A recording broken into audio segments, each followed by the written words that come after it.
Hey, howdy, friends. Steve DeBoer here with the Rose Realty Team. You ever kind of wonder, okay, so we're want to do some home improvements. The house is kind of stale. We've been here 5 or 6 years.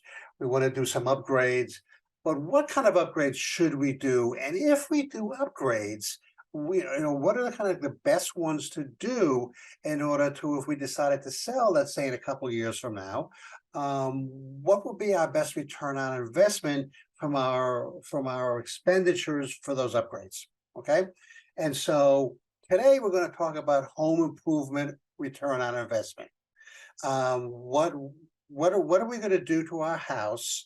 Or what would we do? What would we do to our house that would get a good return on investment to our home and our money, so that we're in a better position, and it's just not money down a rat hole. So what we're going to do in the conversation today is go from the top of the house to the bottom of the house and work that way. So let's talk about the attic. Convert an attic into living space. Wow, have you ever thought of that? Turning the attic into a room, into a media center, into a man cave, whatever. Okay, so our cost here is going to be about $100,000. Okay, we're going to have to put in some stairs. We're going to have to put in some insulation. We're going to have to put in some walls. We're going to have to put in some electricity and outlets.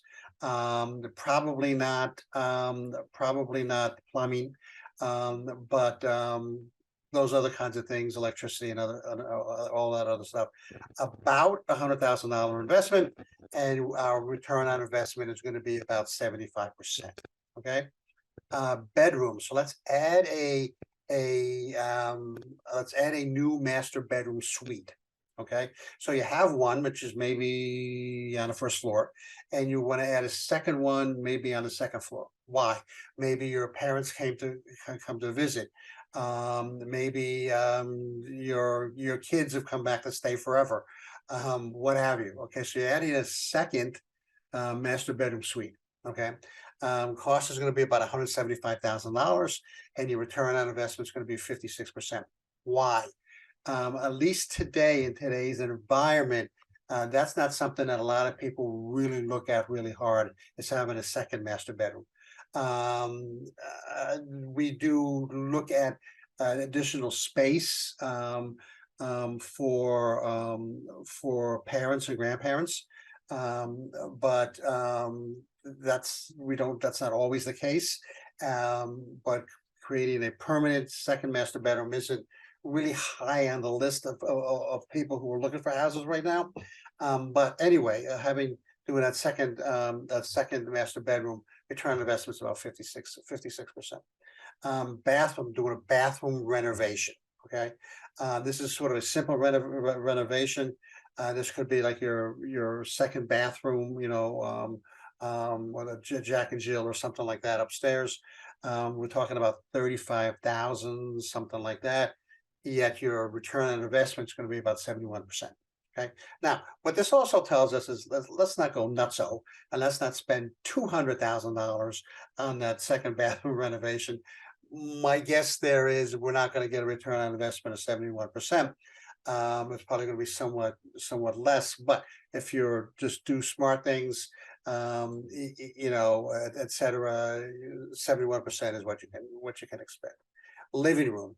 Let's install hardwood floors in your living room. Okay, it's going to be about 5,500, and you're going to get a return on investment of about 118%.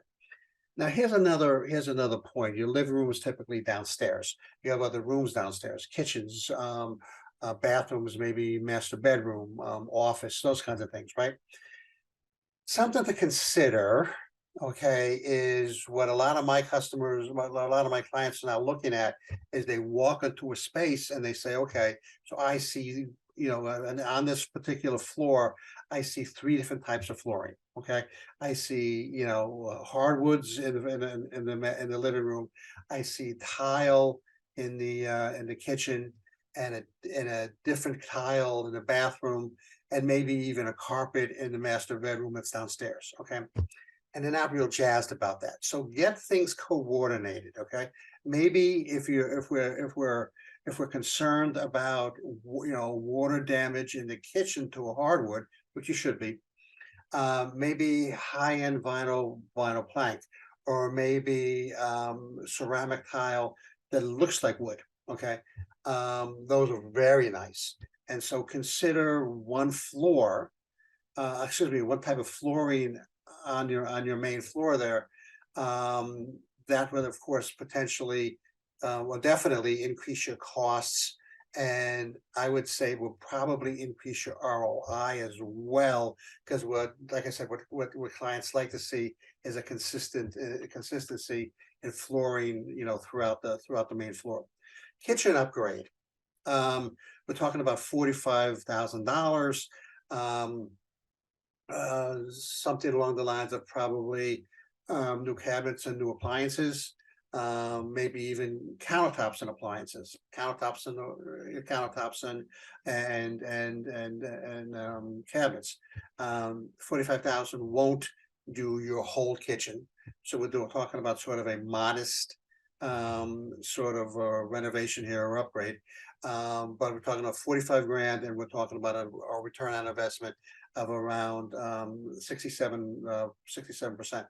Again, with this one, what's important here, and we did a vlog a couple months ago about kitchen upgrades.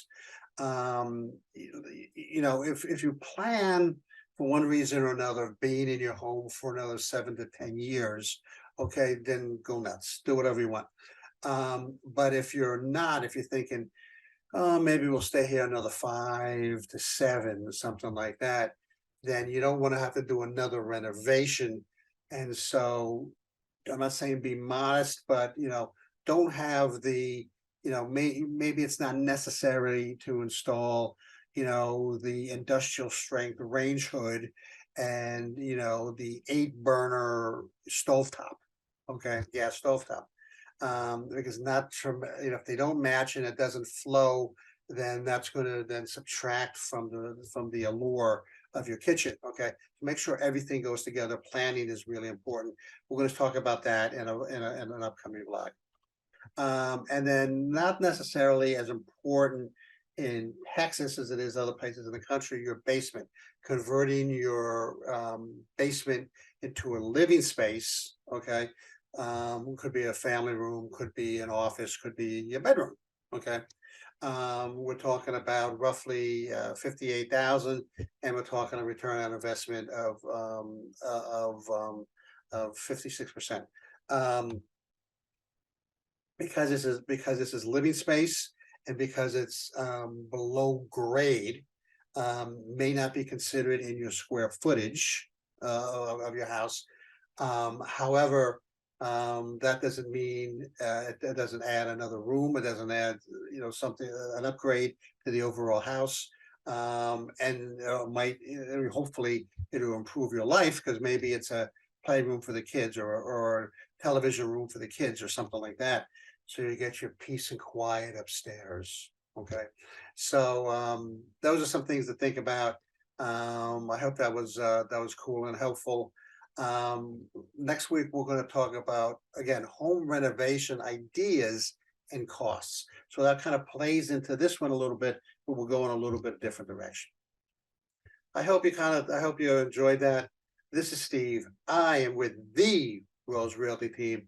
I'm gone.